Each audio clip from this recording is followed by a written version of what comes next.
But before you start, I should be able to get off the soundboard. Oh, well, this is beautiful because usually the theaters don't have the capacity, and this place is designed for this. Exactly. So, yeah. Let me go get my... Itself, descending from a latex shelf, transcending all, we had a ball. We soon became too big for everyone. We sadly took our fall, transcending all. Goosebumps never swell with fluids. That's how they're able to protect themselves. Don't blame flames while walking through them. And if you accidentally slip yourself down, transcending all.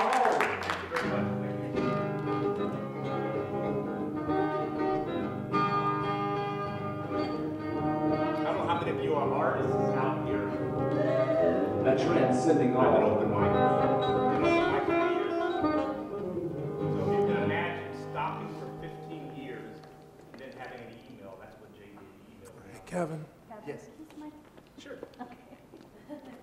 Is it okay to be here, or should I You can stay move right the there? mics. Okay. Yeah, she's got on. And so,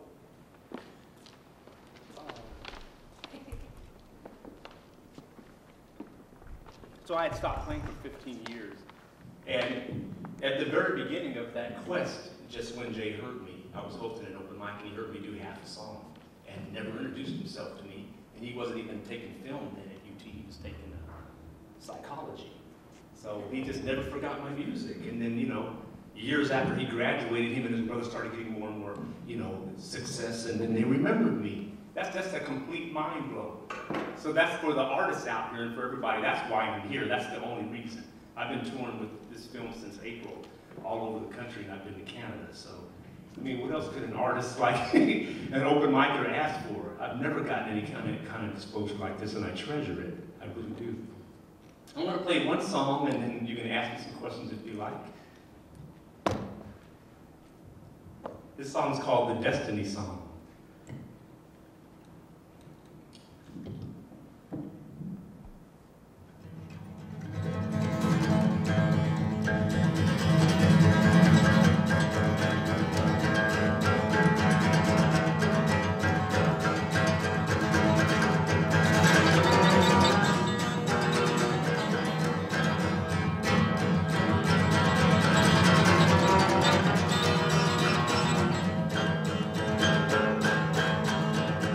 Yesterday reminded me of a long time ago.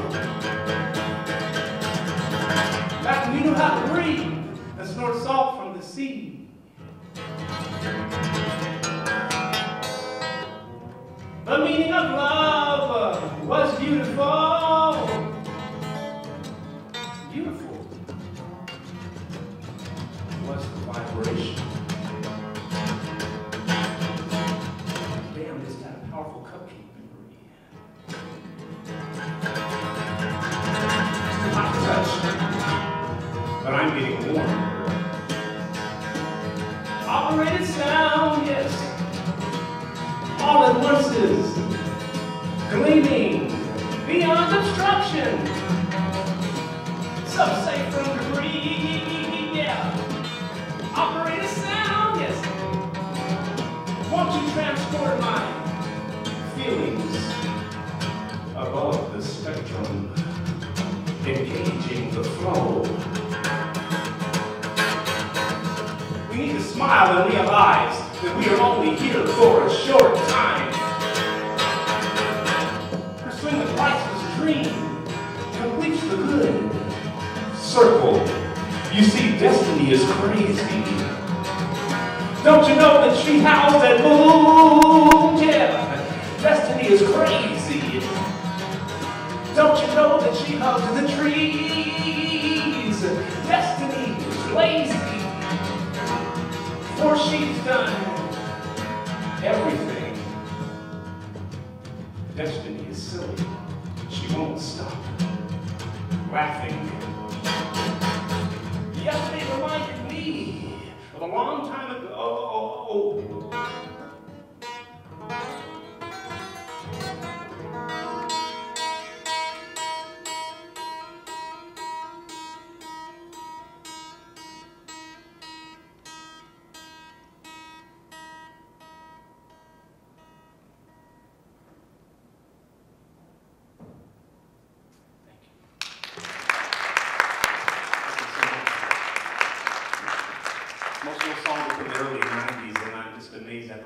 years, I can perform the same songs. It's just fascinating that we have this opportunity. Any questions? Ask anything. Give me an excuse to talk. Did you finally buy your guitar in Granada? I didn't, and you know what? There's flamenco, and they use nylon strings. And I'm stuck with this steel string. The style that I play is supposed to be done on a nylon string guitar, but I'm so used to that gold, loud sound that I can't get away from it. So I don't know, at some point I may do it. I'm just so used to this. Are you a guitar player? No, but I've been to Granada several times. Okay. And I know how beautiful it is to just be in the street. Yeah. Or playing. Amazing. It's fascinating. You walk like when you're walking up. You know, every time I go up to Plaza de San Nicolau, I was there, I stayed after the festival for 2 more weeks. And I never made it my way back down. You get lost every time you go up there. It's impossible to find. But then out of nowhere, you'll see this little tunnel, and there will be somebody playing. Just out there in the middle of nowhere. It's amazing. So I'd love to go back and really spend a lot of time there. You don't just go there and learn flamenco either. They're very protective of their art, and it's different between families and generations. So they basically have to accept you into their family. You don't just go there and can we jam, and, you know. So I don't play flamenco guitar. I've got a little nuance that I was inspired because of Jose Feliciano, actually. Remember Chico, don't be discouraged? It was that Chico and the Man. When I was probably 12 years old, that was Jose Feliciano in the opening credits, and I never forgot that. I always wanted to be like that. But, yes? Was there any improvisation in that guitar part you just did? Would you play it exactly the same way? I absolutely would, but it all starts with random ear improvisation. And I find these little pockets of like, ooh, that's cool. And I'll remember them. So after a while, they become embedded in my, you know, they get wired. But they start off randomly. You know, just kind of constantly doing things like.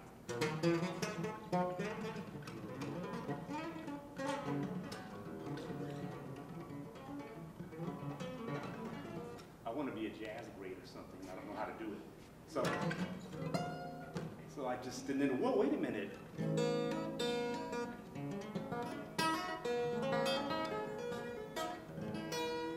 I just find things. It takes hours because I'm doing it the wrong way. I didn't learn the theory, so I have to stumble across things with my ears. So thanks for the question, because you're getting me to realize where it's coming from. Yes? Was that show in the coffee shop the first performance? And if it was, how did you feel that? It was the first performance in California, and to me it's like this. I used to do it for years. What really got me was the first screening in South by Southwest in Austin. That was the one that really got me. And I had taken for granted what we do all the time. I thought after 15 years, because I'm having a conversation, I'll just start talking again. And no, it was really hard, and I'm still not 100% back to being able to perform like this. I treasure the opportunity. It took years to get to where I could do this. And I got so comfortable with this that I thought it was just something I would just do. But it's a craft that you continually, you have to hone it. You have to advance and develop. There's so much more to learn. The way music is laid out like math, sort of, and the way you find different tunings or get different techniques, it takes a passion and a commitment to the instrument. So, yes, thank you. Not so much a question as a statement. Your energy is just amazing. I wish I ran into more people like you in day-to-day life. Thank you. Like you just bring. I'm gonna ask you a question because of that, because it's come up before, and I accept the fact that obviously there's some truth to it. I'm wondering, I don't know, like for example, right now you see energy coming off of me. It's crazy, because to me, you know what this is? I think it's rooted in the fact that this is a dream that I've had as far back as I can remember. And the dream is actually coming true in front of my eyes. Maybe that's the energy. I don't see that as more than just giving thanks and just being happy. Maybe we should just find ways to make each other happy, because that's what it is. There's nothing else. It's not like, yes, I go to the, you know, the temple and I can feel that you're getting ready to be. I'm just amazed that people say that. So thank you. I appreciate that compliment, and I want to continue to share that in whatever capacity I can. Thank you. I just wanted to compliment you. I just wanted to say that was one of the most unique songs structurally I think I've ever heard. Thank you. I appreciate that. See, once again, I've had people that, I go to the promenade in Santa Monica. I made 40 cents. It's nobody's fault, but it's not like they're not. That's why I'm fascinated by this, because people aren't like, wait a minute, that guy's energy. They're like, they don't want to have nothing to do with it. I could have veins coming out of my neck. And some people make $200, $300, $400 a day out there, and I made 40 cents. I don't know what it is, but so when somebody like you says, that's the most what? You know, really? It's an A minor to me. You know, I've had people tell me, oh, I can hear an entire symphony when you play. And that's what Jay said.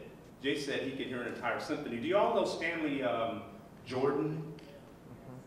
I got into a mild argument with Jay when we were in Spain, because he just keeps going on about how when I first heard you, oh.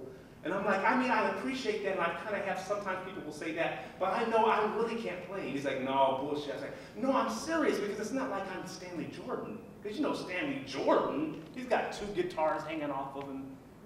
And he's like, you know what, Kevin, I'm glad you mentioned his name, because I know exactly who Stanley Jordan is.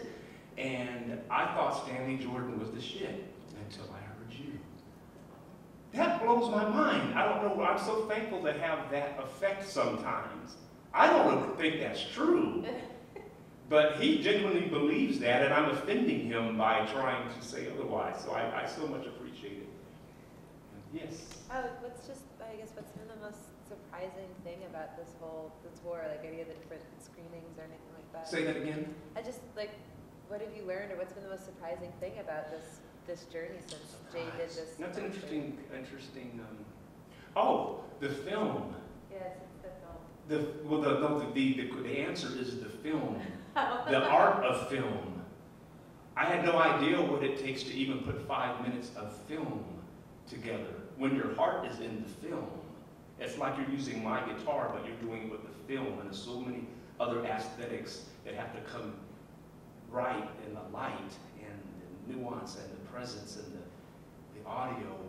And there's just so much stuff, the editing, to make that little piece that you see try to come across. And I want to be involved with that for the rest of my life as well. I don't know how. But every festival that I go to, I meet people like you. I just got back in South Dakota. And it's the same thing. They have this theater. In South Dakota, you know how Austin's a live music capital of the world, LA's whatever, all these different places all over the world have got these amazing venues. And that's the Mecca, and you have to try to get in there. I went to South Dakota, and they have an 1,800-seat theater that's just sitting there. It's like you're playing an Albert Hall that goes way up like that. And it's just sitting there empty. And they're like, oh, well, you're welcome to come here. We'd love to have you come back and perform. And so it's just fascinating what it takes to even just build everything that goes involved with making live theater and movies possible is just fascinating to me. That's been the surprise. Because I've never been, this is a theater and film venue, and I'm a musician. So to be thrust and have both of these things coalesce together is a big surprise for me. I didn't think I had the answer, but I did. Down here and then afterwards. You first. Okay.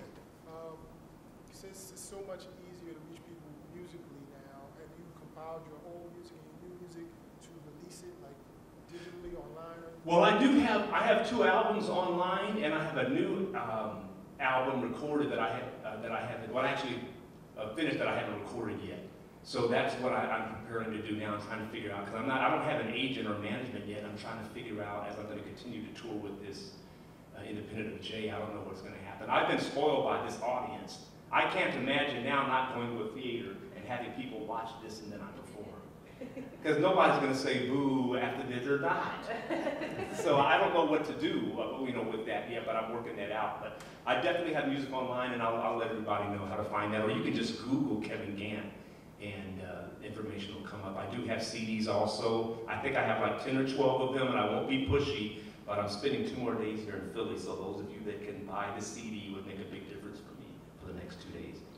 And if you can't or won't, don't feel guilty about it. I just have to try to put the little brand on you real quick. Yes? How and why did you choose LA and the West Coast, and what keeps drawing you back since they don't seem I'll finish the question. You were saying, I kind of cut you off. What keeps drawing you back there when they don't seem to appreciate your music?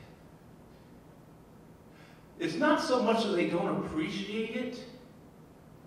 I think it's just more, you know how we bring, the whole concept of the secret, for example, and we bring to us what we put out. I'm not confident. I came from a place of not being confident when I was really young and being extremely shy, but I had this dream and I had to be confident in order to try to do this. So I have confidence now. It appears that I do because I'm comfortable talking to you, but I don't have complete confidence. And LA is a place to where you have to have complete confidence. My theory, I don't know if this is completely correct, my theory is that I'm not giving it to them. LA is supposed to be, sometimes people say fake. I've come to the realization that LA is real. It can be real fake. It can be real good. It can be the most amazing place you can be, but it's what you bring to it. And so I think I have pockets of insecurity there. And when you're at the promenade, right now, of course, it's a great theater setting, and everybody, your energy. Yeah, okay, when I go to the promenade, for some reason, they don't know me, they're not stopping and saying anything about my energy.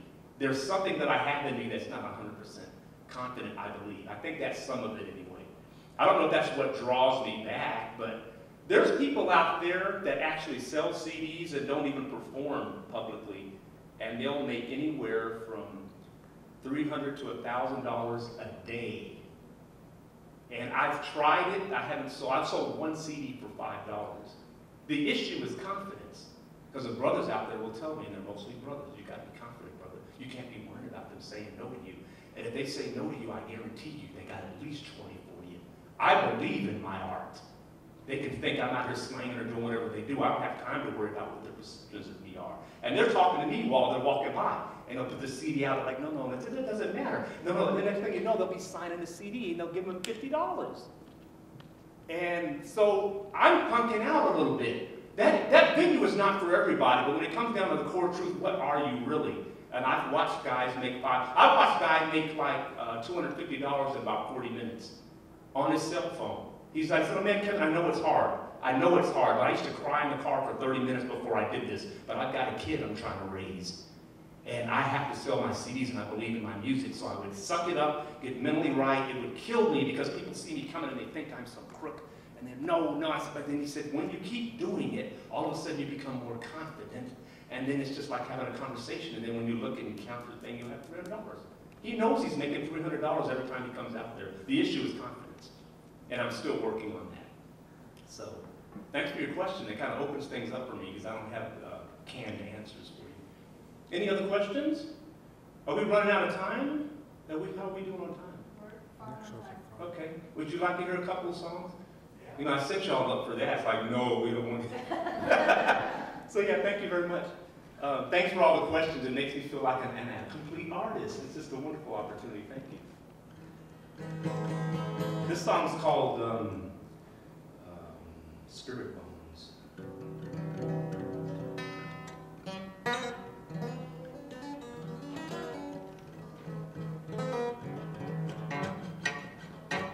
Many moons ago, I stumbled upon a diary of some spirit bones, still alive with words that ring so true. Sharper than any two-edged sword, blades been used many times before. Split the darkness into shades of blue. Spirit bones, spirit bones, spirit bones.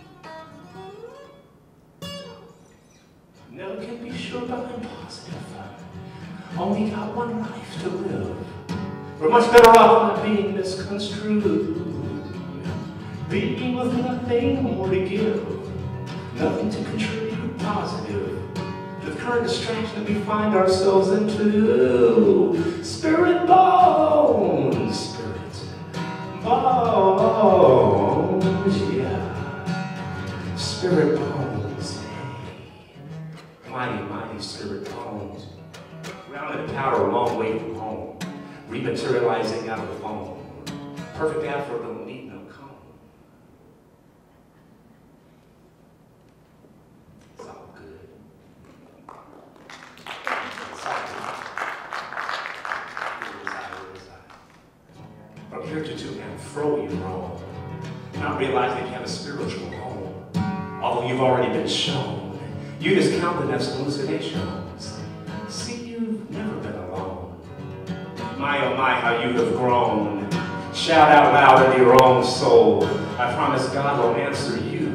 Everything that you believe is true. Solve the mystery and become the clue. Grounded in power on your way back home, you mighty, mighty spirit. Many moons ago I stumbled upon diary of some spirit bones, yeah. Still alive with words that ring so true. Sharper than any two-edged sword. Blades been used many times before to split the darkness into shades of blue. Spirit bones, spirit bones, hey, spirit bones, hey, hey, hey, hey, hey, oh yeah, woo! Mighty, mighty spirit bones, grounded in power a long way from home, rematerializing out of the foam. Perfect after don't need no comb. From here to and fro you roam, not realizing that you have a spiritual home. Although you've already been shown, you discount them as hallucinations. See, you've never been alone. Thank you. Thank y'all so much. You look like my cousin Anita, by the way. If you were, I'd be in trouble. I was supposed to call her, and she even emailed me.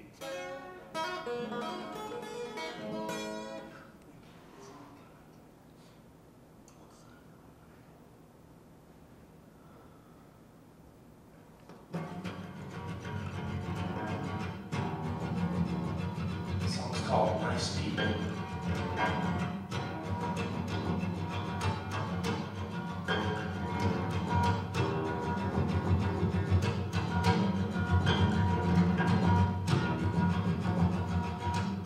Everything flourishes in your botanical garden. Everything flourishes with life-giving water. Everything flourishes with the right attitude. Everything flourishes when we show gratitude. Everything flourishes in your botanical garden. Everything flourishes due to the vitamins in the water. Everything flourishes at the right altitude. Oh, yeah. Everything flourishes at the right latitude. Nice people are charming. Always a step ahead. Nice people are charming. Always a step ahead. Nice people are charming. They can't fight their way out of the paper bag. Nice people are charming. They kill us with kindness instead.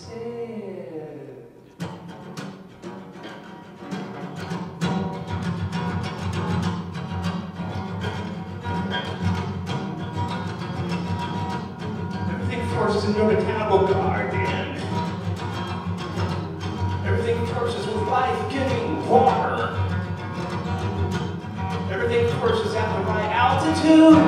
Oh, yeah. Everything flourishes at the right latitude. Nice people are charming. Always a step ahead. Nice people are charming. Always a step ahead. Nice people are charming. They can't fight their way out of the paper bag. Nice people are charming because they fill us with kindness instead. Nice people are fluent. Universal language. Nice people are full of love, peace, happiness. Nice people like you and me, we can't fight our way out of the paper bag. Nice people like everybody because they kill us with kindness instead.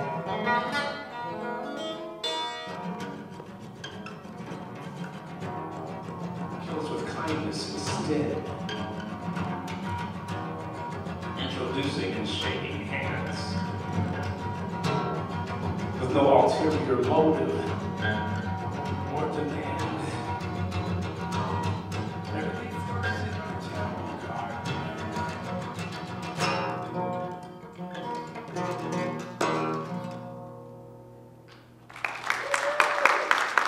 Thank y'all so much. I sure appreciate you, man. Have a good day. Thank you.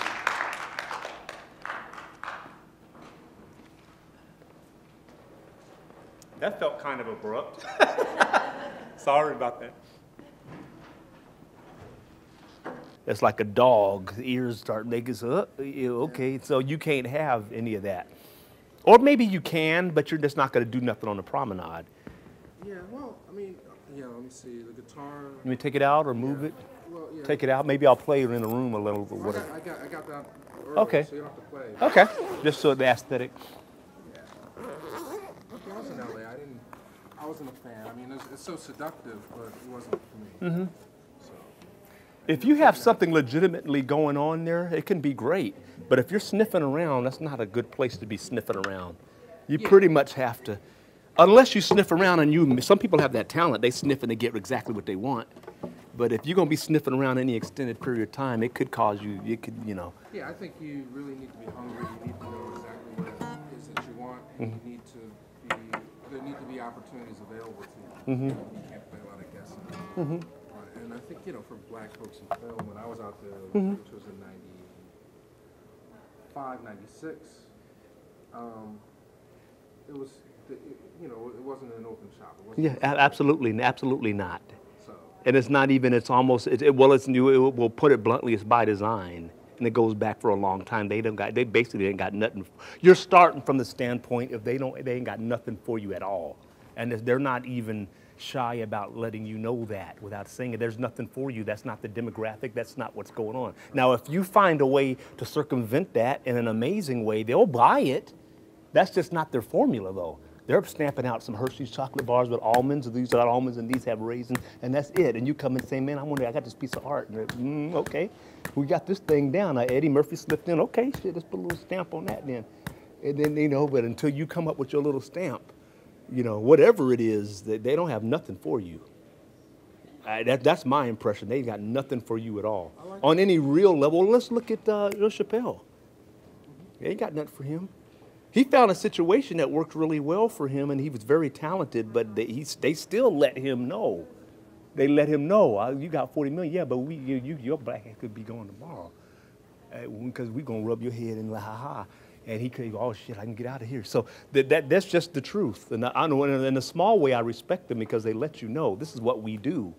Now, if you circumvent it however you want, do that. But So, this is Linda. Hey, Linda, how you doing? All right. Were you in the audience? Yeah. Okay, are you my cousin? Is that who I can't, are you the one I thought was the cousin, or were you further back? Yeah, I'll do a Facebook and you can see her. You do look like Anita, you really do. Okay. Yeah, she's one of our hosts. Okay. She's just incognito today. Okay, I love it. I'm so thankful that you came here. It was kind of, how we live in this timing, when we acknowledge that, and the fact of what's going on with my personal life right now. I don't really literally know what's going to go on next week. And I'm like, well, all I can focus in now is this walking from the hotel to this. And I walked up and he's at the counter asking about Kevin. Is Kevin going to be here? And I'm there. And I did, you told me. I told you I can't, I'm trying not to smile.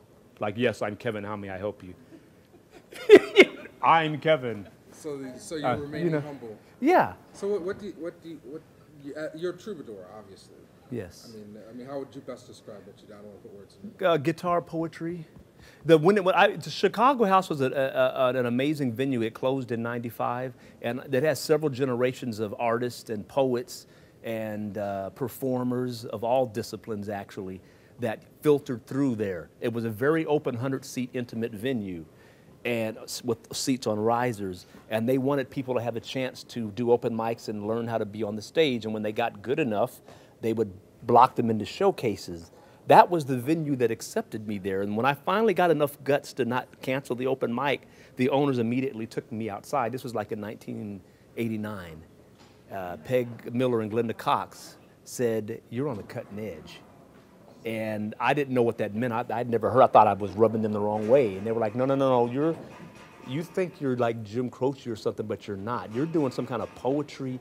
So they tried to put me in with poets. We usually don't have songwriters here, but when you hear him, you'll understand. So they gave me that, like, these people like me. So I started going there a lot and ended up hosting one of the mics, ended up eventually running the place for 3 years. So the Chicago House was the foundation that gave me the confidence to be able to do this now. Now, in '89, was Austin the same Austin as it is considered now with the music scene? No, not at all. That's another story, but just to put it bluntly, do y'all have a music scene here where they talk about dB levels? Like the noise ordinance and all that stuff? Not really. You don't really have an issue? A lot of places are having noise ordinance issues because people are moving in from other places and they're like, there's noises. And so the city council says the dB level, it has to come down.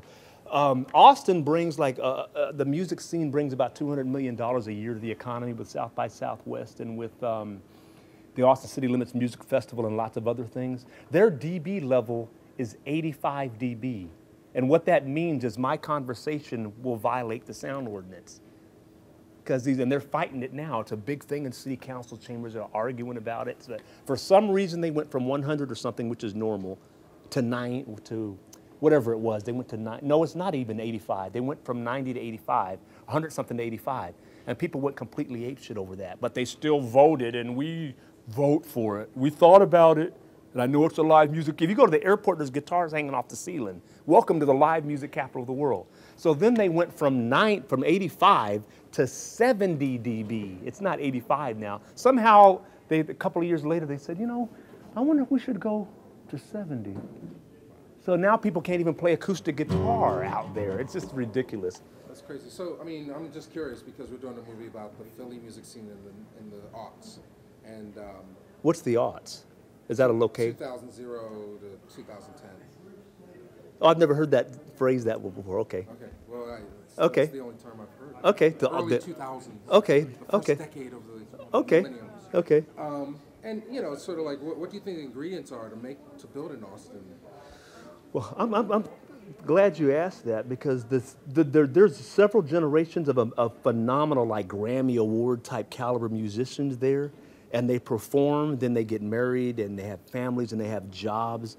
And then another generation will come in because Austin is this place where you do music. So they come there with dreams, and they play, and then they grow out of it, most of us. And then so there's layers and layers and layers of people from maybe like in their late 60s all the way into their 30s that are just sitting there. It's like somebody's getting ready to strike a match. So that question, I don't have the answer now, but it's volatile. And I think with what's going on in our country, let's just say the country instead of the world, that's what the artists are for. And this is the last chance. Somebody needs to say something that resonates and wakes us up before we just lose this entire thing. And that's what I think the whole simmering is. I think something is going to happen somewhere in the country from a musical standpoint. And Austin is one of those hot spots that's been sitting there all of this time. Well, I mean, honestly, I'll kick it off this way. When, like, the picture is like a wide shot of you on Venice Beach, it looks like, in the catalog guide. So when I was flipping through the guide, I didn't realize you were African-American. I had no clue. Okay. When I saw J. Duplass and street musician or Troubadour or whatever, I had no idea. And then the music you do isn't necessarily typically anything. I think it's mostly you. I mean, have you encountered that as an issue? Have you found people wanted to label you or put you in a box along the way? Yeah. I mean, you can group that in with the same thing that we go through, yeah, absolutely. I mean, there's been like, for example, it's not like every time I go somewhere people are screaming out things, but there's been instances where, play some reggae, do some blue, So yeah, absolutely. But by and large, Austin is a very unique, creative environment, and I've been able to thrive in Austin because they appreciate the uniqueness. But from the sub-issue of what it means to be black, yeah, absolutely. Absolutely. The people have a construct of what they think you should be doing, and then you're not doing that. So I mean, I also noticed you had a picture of Hendrix in your apartment. I mean, so how do you deal with that issue of identity and then your own personal issues as an artist, like your statements? I don't think it's any more than just the observation that we always have to deal with. It's just an observation. Okay. And I don't want to throw a curveball in this, but when I came, I won't even mention the air. When I came to there was a long layover, and so I thought we were going to get canceled, but I made it to Philly, and the stewardess on the plane basically accused me of groping her. I'm sorry to throw that. Maybe you'll edit it or maybe you won't, but the point of the matter is it hurt because I was swinging my arm back, and she was walking real fast. I would notice wow, she's fast. She's just sprinting through, bringing drinks and stuff. So I hit her on the thigh real hard. I was like, oh, ma'am, I'm sorry. And then later I asked, I hope I didn't put a bruise. She said, yeah, but I don't appreciate you putting your hand on my butt. And from that standpoint, the whole flight was ruined for me, and she never broke that posture. When I said, you know, I'm sorry, it was a reflex. I thought that you were going to drop the drinks, and she never lost it. Now, people can always say what they say, but you know who we are. So you and I know that had I not been black, it wouldn't have went that deep. Oh, so I'm sorry, I thought that you said, oh, I'm sorry, I'm misunderstanding. But with me, there comes a different, it's just a reality that we have to deal with. I actually don't complain about it. I cherish the truth, because it's the truth. We have a history here that started way, way where we really weren't. You better get your black ass, you for real. You know, you remember in Oklahoma, what's the town in Oklahoma where they shut the whole town down? Tulsa. Yeah, because we were starting to, banks and everything was happening good. They fucked it. So there is a reality there, and it's hard for us to bring that kind of stuff up because, oh, that's the past, you know. But we experience subtle little references of that, and that's just our lot. Okay, all right. Okay, so let's just cover the main issues. Like, tell me about the film. What is the film about, and how did it come about? It's called Kevin, my first name, and what happened is Jay Duplass was a film student at the University of Texas. And actually, he wasn't even doing film then, he was doing psychology, but he and his brother happened to pop into an open mic and saw me do half of a song. In the very beginning of my quest after I got out of the military to try to make it in music. I didn't have the confidence to perform in front of anybody then, but I got out of the military for music. And at the very beginning of that, they heard me do half a song and then just left. They got a tape of mine and left. I never heard anything out of them, never introduced themselves to me. And if you flash forward to 97, I think it was, and I had stopped playing for like 15 years, and I get an email from Jay. And to my bewilderment, Jay Duplass when he heard me do half a song, it was the most, he called me a force of nature, and he'd never heard anything like it in his life, and he never forgot it. And he made copies of the tape and was passing it around between their family for all those years, and never forgot it. So he ended up changing his major to film and got successful, him and his brother, and they remembered me and wanted to do a real piece of art. And he said he feels to this day, he said something happened in me and it was they couldn't find me right away. He said he felt like it was his mission to find me. So obviously you can see he's a genuine individual. That's as real as it gets. With what they're doing now, he didn't have to do that. He paid his own money to do all of this. It probably cost somewhere upwards of the 20 grand for him to do all of the stuff that he had to do with union editors and everything that he was doing, along with his family and these films that he's shooting. So that was nothing but from the heart, absolutely, and I cherish that for the rest of my life. But that's what Kevin is. It's a documentary. It's Jay Duplass's documentary that happens to be about me. That's cool. And just to clarify, because you said 1997. Okay. I think it was 2007 or 2009 when he got in touch with you via email? 2007. Okay, so just give me a sentence. So it wasn't until 2007, I hadn't been doing music for 15 years when Jay Duplass emailed me. Yes. He actually, what had happened was, I stopped performing in 95, so let's call it 12 years. I stopped performing technically in 95, and he contacted me in 2007. So it was 12 years, but he actually heard me perform like in 91 or 92 or something. And this has created a comeback. Absolutely. I've been touring since April. I've been touring everywhere since April, and the documentary has been shown all over the world. Some of them I'm not going to, but it's been in like the United Arab Emirates. It's been Guam, United Kingdom. It's been all over the place, and then just a bunch of locales. And I've probably done about 25 to 30 screenings in the U.S. So what's the response been? I mean, it's, you know, they say there are no second acts, and it seems like you're living it. Yeah, it's fascinating to me. Matter of fact, I think this is the first act. This is the first act.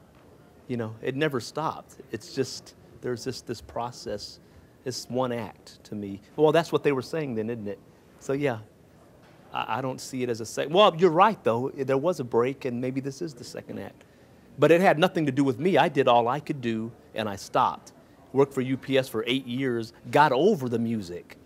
And then I get an email from the very beginning. So, oh no, I've heard your music in the beginning. So it was all, I could have stopped in theory in 92 and then said, just gotten my stuff together and been prepared for him to you know, that's not how life works. But, so I don't know whether this is the second act or the first, I don't know. So I mean, you seem to have a little metaphysical base, spirituality base to it. I mean, how do you read things like this within your karma? I mean, to think that somebody that you never really met, that just happened to buy your tape, would come back full circle into your life like this and create this opportunity? That we have a destiny for sure. There's absolutely no doubt that we have a destiny. And sometimes it may not be one destiny. It may be an unlimited number of destinies based on the decisions you make. They may throw you off of that, throw you in a different one, but that destiny is still like a wormhole, for example. They still integrate with each other, and it may come back again. I don't know if this is part of the same thing. I do know that when I got my ass whooped, and I don't know how to condense this story, but the person that I lived with, we had an issue because he couldn't find his spare key. And it turns out that I had his spare key for like 7 years because I had checked his mail when him and his wife were gone, and I never gave him the spare key back. So when I was calling in from California in 95, saying, man, this is a crazy story. And he's like, well, let me cut you off, Kevin, because you don't know this about me, but I've been going to church a couple of months, and the Lord put on my heart today, just an hour ago, that I need to take somebody in. So I don't know what you've been doing, but before we get into anything, do you need a place? So I couldn't say anything, but yeah, I actually do need a place. Then he says, well, I got a job for you if you need one, and it's a company called MaxServe. And 2 days ago, I had called another friend, totally unbeknownst to him, and his mom said, Russell works at MaxServe. I know Russell gonna get you a job, so as soon as you get home, you call Russell, baby, and you'll have you a job. So I was like, I can't believe this is the same company. And he was like, well, Kevin, it looks like the Lord is working in your life. The only problem we have is I can't get you in the house. And I don't know how, because we're going to be gone all day, but I know the Lord would not bring us like this and not have you have a key. This is senseless. And so I was like, I believe in that in faith too, because I've been in the Word. I was at a Bible tabernacle, and the Word, in the beginning was the Word. And I'm like, oh my God, dude, English, I got your key on my keychain, man. He's like, what are you talking about, bro? I said, I don't know. Did your key have like a little design? What? It's like, you went to Pharmaco like in 93, man. I never gave you your key back. So that's the real deal, brother. Whether that's karma or what word term did you, metaphysical? I don't know how to, whatever that is real. Yeah, no, I bring it up because you put it into your music a lot. Yeah, and back when I was doing that, I didn't realize that's what I was doing. And so I got slammed to the turf, I think partly because I needed to be told that there's an actual war going on. And the only reason why a lot of us right now aren't experiencing the war is because it's being held at bay. Because of, not all of the dominoes have fallen yet. They're knocked down all over the place, but some of it's still intact. So we get a chance to try to nurture each other or experience life. But there's a war that's trying to knock all the dominoes down. What's the war? I'm not sure. It's a spiritual war. It's an invisible war, essentially. I mean, you're on this. There's no doubt about it. It's a war worse than anything that we can imagine. It would be equivalent to like a giant volcano pit. And if they could do it, they would get bulldozers and just dump all of us into it right now. And they're literally trying to do it, but they don't have access to us. They don't have access like that because these laws are based, I don't know how to quantify it because I don't have the answer, but it's based on decisions that we make. So we're constantly making mistakes, and then we're constantly correcting them, or someone's constantly helping us, and sometimes not. There's tragedies and miracles every day, but that's what's going on all the time. I didn't realize that specifically, and I've been shown some things that let me know that this is exactly what's going on. I need you to get your ass beat. Matter of fact, I had a friend that had a worse situation than mine she's actually going to be in Alabama next week. She went through some stuff I can't even put on tape. But she came out of it the same way. It's this situation that's going on that this was revealed to us through that trauma. The only thing that wakes us up is trauma. The lottery ticket's not gonna wake us up, it ruins our lives. You've seen that. People win $100 million and their lives are destroyed. They check back every single time. It's the not having anything left, and then you say, oh, dear God. And then he's like, yes, my child, what can I do for you? I can't breathe. Let's get you some oxygen, baby. That's how our attention. So that was your epiphany? Evidently, yes. So were you naive going in, or was it just a culture clash? It had to be naive or ignorance. We perish because of lack of knowledge. We just literally don't know, number one. Number two, there's an active campaign going on to keep the truth from us, essentially. So that's the reason why we don't know. We've been trained to like, yeah, wait a minute, and you start talking about that God stuff. Politics and religion. What's the worst thing that's killing us right now? Politics and religion right now, in our country for sure. Globally, sure, but in our country, the most powerful nation that's ever been, it's politics and religion. The politics are just crazy. We're being taken over by corporations. The religion, you can't even speak it. And the joke is, politics and religion. So that was embedded in us over decades to get us to politics and religion. They're trying not to get us to really talk about it. So there's a war going on, intellectual war, physical war, spiritual war. I don't know how all of those things coalesce, but it's absolutely without question a war going on. So when did you become a believer, I guess? Before this epiphany, were you, I'm taking... Yeah. I think, yes. Well, I don't like saying Christian. I think that's a big problem. Okay. I think it's a big problem because when you start talking about Christian, you start talking about the fact that, matter of fact, they were called Christians at Antioch. Just because they started getting organized, and that was the mistake. And it just lets it go. It doesn't say anything else about that. But Jesus didn't say, here's how we're going to do this, guys. So you're Christians, and we're going to start a nonprofit. That's not what he said. He said, walk out 2 by 2 and don't carry nothing with you. Don't be of fine raiment. Go and talk to people and deal with their needs. 2 people is not imposing. It's not intimidating anybody. But we've become Christians. So as Christians, we're incapable of doing anything except for people in our church. So we have big churches. But outside of the church, everything's going to hell.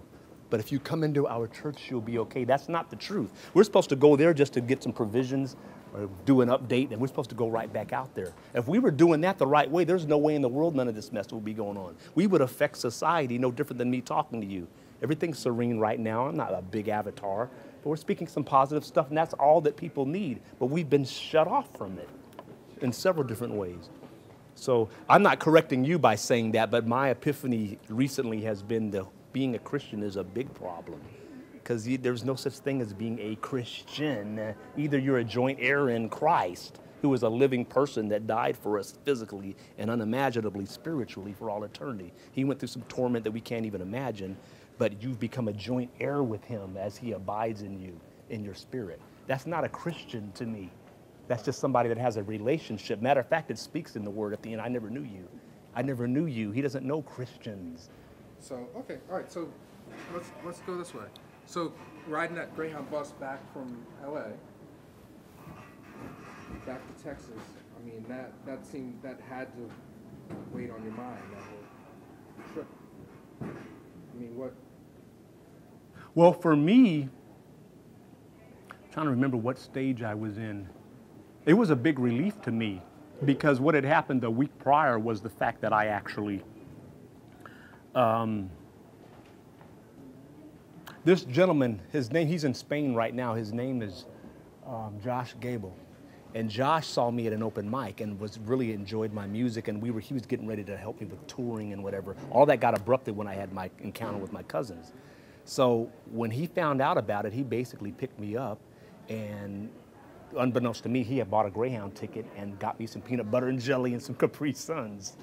And he said, hey, Kevin, I got to go out of town because I got to go up to some university, but enjoy my apartment. And then when you go to the Greyhound Monday, just put the key under the mat.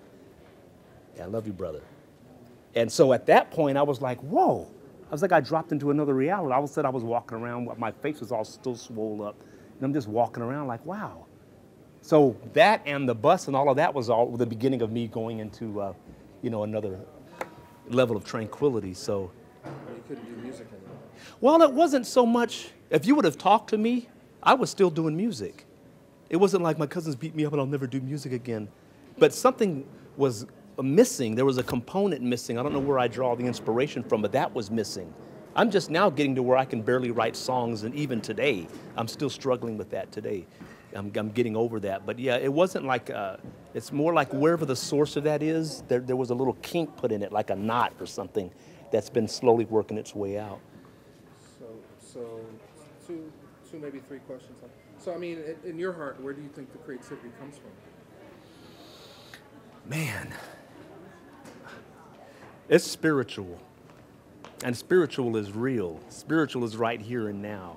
It's spiritual. In my particular case, Maybe always, but certainly in my case, it's spiritual. And like I said, the documentary, everything's not fine and dandy, sweet and delicious candy. I discovered that. So that's spiritual too. So I'm having an issue now, a literal issue now, with where my inspiration is coming from, because I can see in my spirit sometimes when I'm doing a particular song that, to put it in an amazing way, basically demons are trying to put music in me. They're trying to put music in me instead of it coming from the pure source. There's a war going on. Literally, I've physically seen it in my spirit, to where they've actually been on me like this, trying to get. I actually, one time, to jump a little bit, I had a specific instance where they gave me a song, and they showed me that this song was going to be the song that was going to take you everywhere that you wanted to go. And there was nothing wrong with the song. It wasn't like worship, there was nothing like that. But it was just something about it that was so sweet and soulful, and I don't know how to describe it, but it was like attractive, and it could get you aroused a little in love. I can't even remember any of the words, but I knew where it was coming from, and they had to let me know that this is who it's coming from. That was the only time that specific poignant thing happened that way. But I was given that song, and I was given all the words to it and all the verses. It kind of came to me like a scroll, and it was my choice to whether I wanted it or not. And I was like, bullshit, there's no way in hell. There's no way in hell I'm doing it. It was very enticing to do, but I know better. I've been prepared for that kind of stuff, and I'm not going in league with no damn demons. That's the absolute truth. I don't know how else. I don't really, to be honest with you, it's not because of you, but because of people's reactions. I don't really like being on a pulpit or talking like that. But when I get asked a specific question and I know the answer, I'm going to give it to you. Right.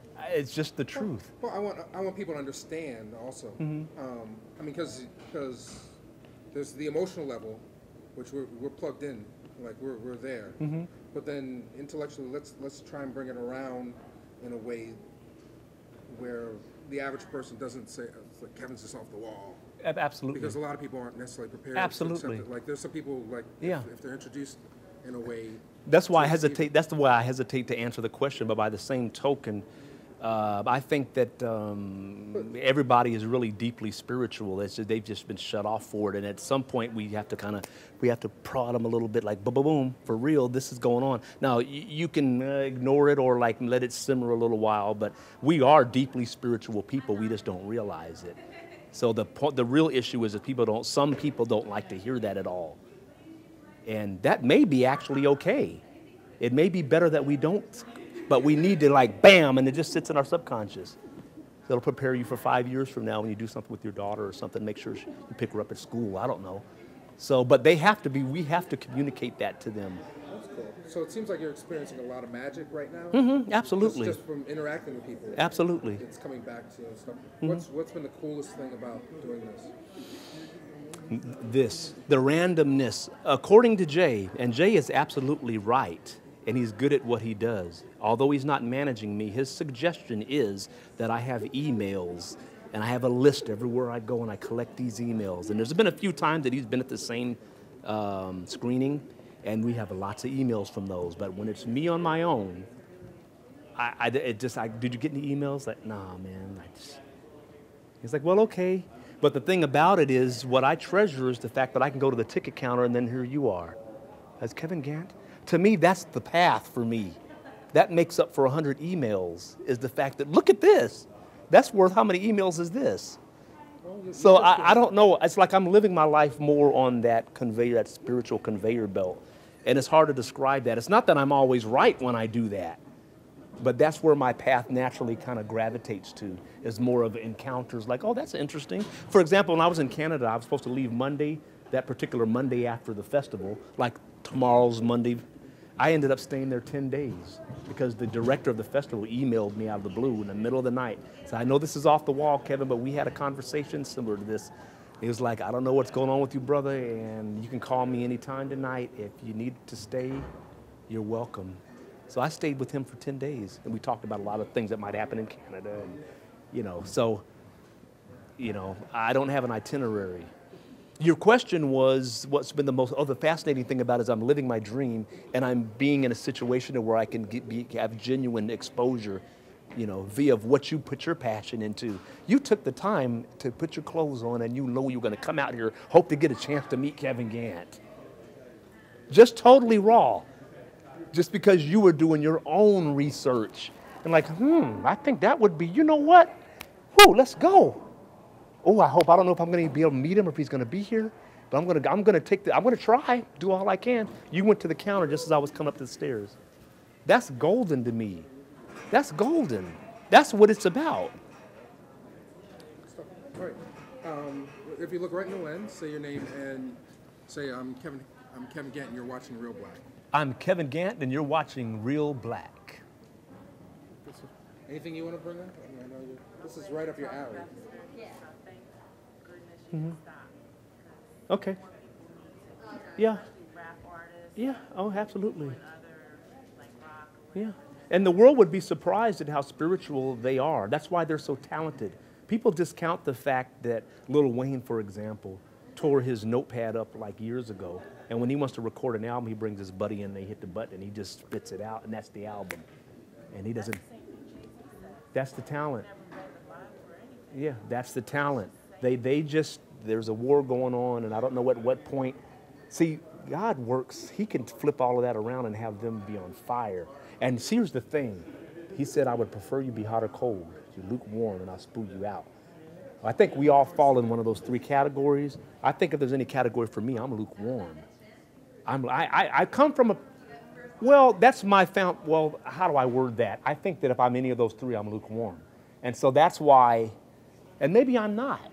It's just that there's a way in 2011 to present truth to people, real truth, like the lights are on or the lights are off. Can we agree on that? The lights are on? Yes, they're on. Okay, then we don't have an argument then. Say it again? Your pulse in your neck, you're alive. Yes. If that stops, you're just one knock away from being spiritual. Mm-hmm. So people don't realize that, it just takes a second for us to be in the spiritual world. A second at the most. Yeah. Mm-hmm. So we have to talk about it, we have to learn it. And in people's hearts, they know it. They may not be able to verb it, but they actually really have an infinite wealth of spiritual knowledge, because we were with God for all eternity. We didn't get born on a particular day. My birthday's March 16th, 1962. That's not when we came into being. We were eternally with him. However that stuff works, I can't put a complete answer on that. But so we already know. We already know. For some reason, it gets vortexed into this reality for a vapor of an instant. Really? This is all just a vapor. It's that quick. For some reason, this is a station. I don't know what the deal is. Somehow we got diverted and or a, what's the word? We've got reconciled. This process is a reconciliation, because he was through with us evidently beyond what we can imagine. And then he said, no, it's your decision. Do you want to go down there and do it? Because it's your decision. I'm going. And he went.